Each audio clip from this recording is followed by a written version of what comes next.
Sécurité NTFS avancée, on va voir par une petite mise en situation les possibilités de configuration de la sécurité NTFS avancée dans un partage de type Windows.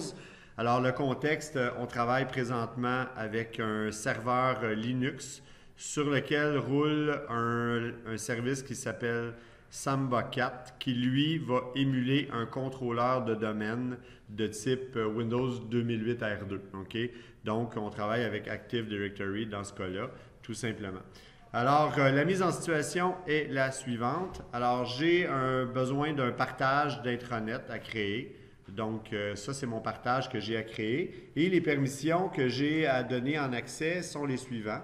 Donc, je vais me concentrer uniquement là, sur la partie des groupes DL là, pour pouvoir répondre à ce besoin ici. C'est-à-dire que je dois configurer un besoin en lecture, exécution et suppression. Ça, c'est un premier besoin. Puis le deuxième besoin, c'est consulter. Donc, consulter, c'est assez simple. La permission, c'est lire, qu'on peut aussi donner lire et exécuter.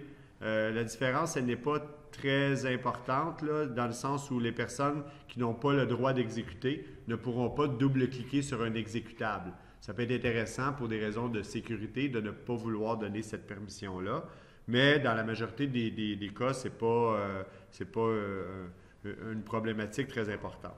Donc, on peut traduire ça en NTFS simple pour celui-là. Par contre, celui-là n'existe pas en NTFS simple. On va devoir aller en NTFS avancé. Pourquoi? Parce qu'on peut donner modification.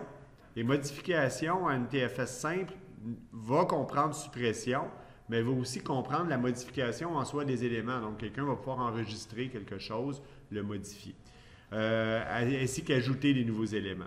Donc, j'ai lire exécuter qui est en bloc, qui fait un bloc, et j'ai suppression qu'on va devoir ajouter par la suite, et c'est pour ça qu'on va devoir aller en mode avancé. Donc, comment on va articuler tout ça? Auparavant, on va se faire une petite planification. Alors, j'ai, dans le fond, ma permission. Quelle permission est-ce que je vais devoir donner sur intranet? Bien, ici, je vais donner une permission que je vais appeler lire, exécuter et supprimer. Donc, je l'appelle lire ex sup. Je vais avoir besoin de ça. Puis, je vais avoir besoin de la permission de lire ou de lire et exécuter tout simplement. Ça, c'est mes deux permissions nécessaires. Pour chacune des permissions nécessaires, je vais faire un groupe DL. Donc, DL, dans le cas ici, ça va être le nom du serveur qui est DC1. Ensuite de ça, le nom de la ressource qui est l'intranet. Et le nom de la permission qui est lire, exécuter et supprimer. Je vais arranger le trou de façon à ce que ça soit évidemment lisible. Tiens, je vais le mettre en rouge. Et on va réduire un peu la grosseur de la chose pour que ça rentre un peu mieux. Et voilà. Donc, je vais avoir un DL à qui je vais donner cette permission-là. Je vais avoir aussi un second DL, évidemment, pour répondre à ma demande plus simple, soit celle de lire et exécuter seulement. Alors, une fois qu'on a fait notre planification, je vous fais grâce là, du groupe Globo, puis des comptes utilisateurs qui sont associés, là, évidemment, mais je vais me concentrer seulement sur la partie là, DLP de l'élément pour aller voir la sécurité NTFS avancée octroyée à ce groupe DL domaine local-là. Donc, j'ai lire, exécuter et supprimer. À quoi ça ressemble ça dans mon serveur? Bien évidemment, je vais avoir besoin d'un contrôle à distance que je n'ai pas encore mis en place, que je vais mettre à l'instant à l'aide d'une petite MMC personnalisée. Je vais ajouter mes composants, le shell affichable de dossier partagé de mon serveur, qui est contrôleur de domaine aussi par la même occasion. Et je vais utiliser utilisateur et ordinateur Active Directory.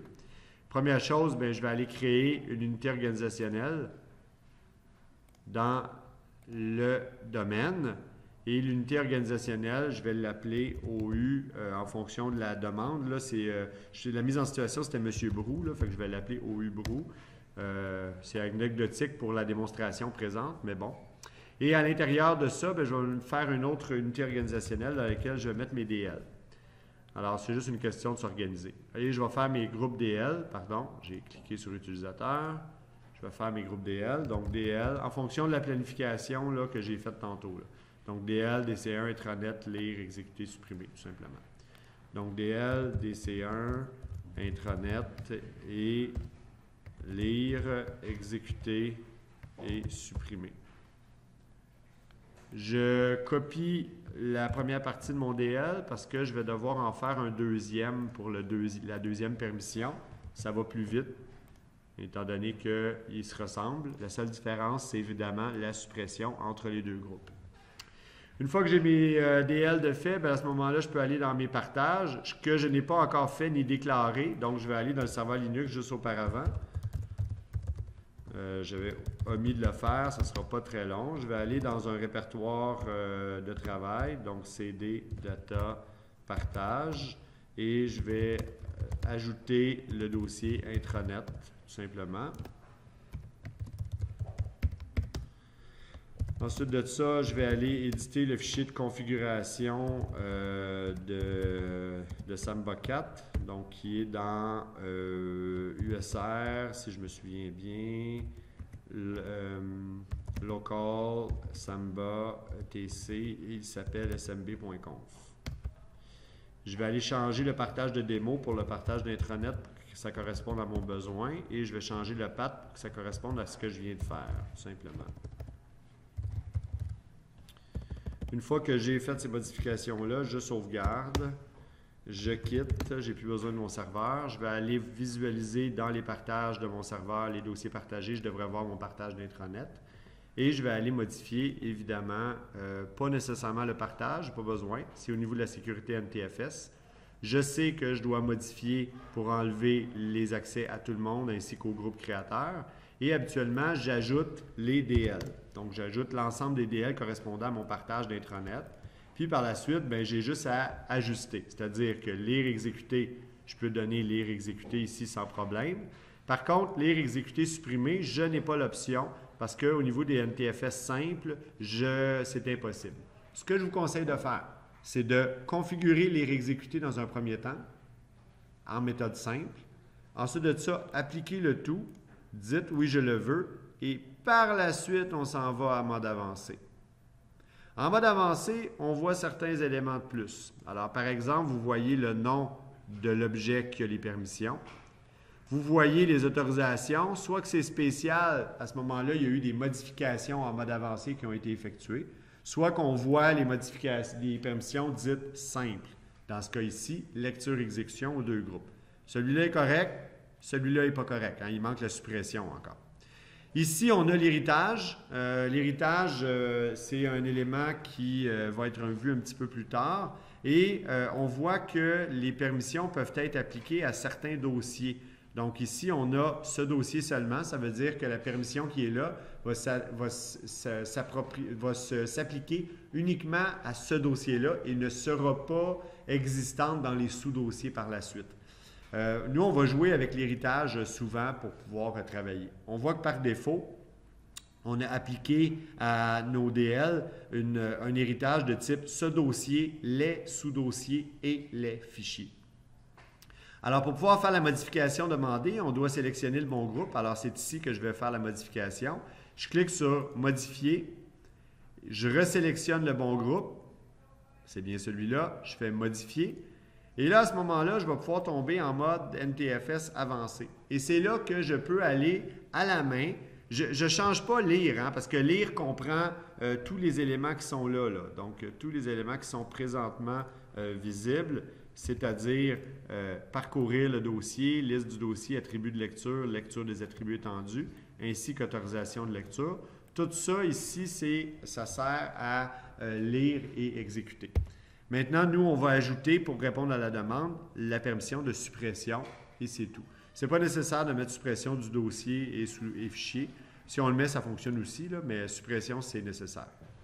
On pourrait s'amuser aussi avec l'application, c'est-à-dire l'héritage. On pourrait appliquer la suppression seulement à la racine, seulement les sous-dossiers et les fichiers seulement, les sous-dossiers seulement, les fichiers seulement, etc.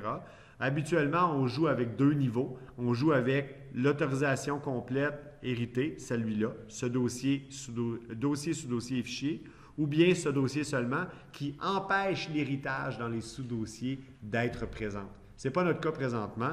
On veut que cette permission-là suive partout, donc on va le laisser à ce dossier, les sous-dossiers et les fichiers. Dès qu'on fait OK, à ce moment-là, l'autorisation avancée, telle que présentée par la console avancée de sécurité, va être modifiée pour être spéciale. Ce qui fait qu'on ne pourra pas nécessairement voir facilement c'est quoi les permissions. On n'a pas besoin d'aller les voir. Pourquoi? Parce que le nom de notre DL est tout à fait pertinent et correspond exactement à ce qu'il y a en réalité à l'intérieur de la spéciale. C'est pour ça qu'on doit nommer les DL intelligemment, tout simplement. Alors, une fois que c'est fait, on applique et c'est tout. À ce moment-là, quelqu'un dans Intranet, qui évidemment est membre des bons groupes, là, aurait le droit de lire et de supprimer, tout simplement. Alors ça, c'est comment on va modifier de façon avancée la NTFS.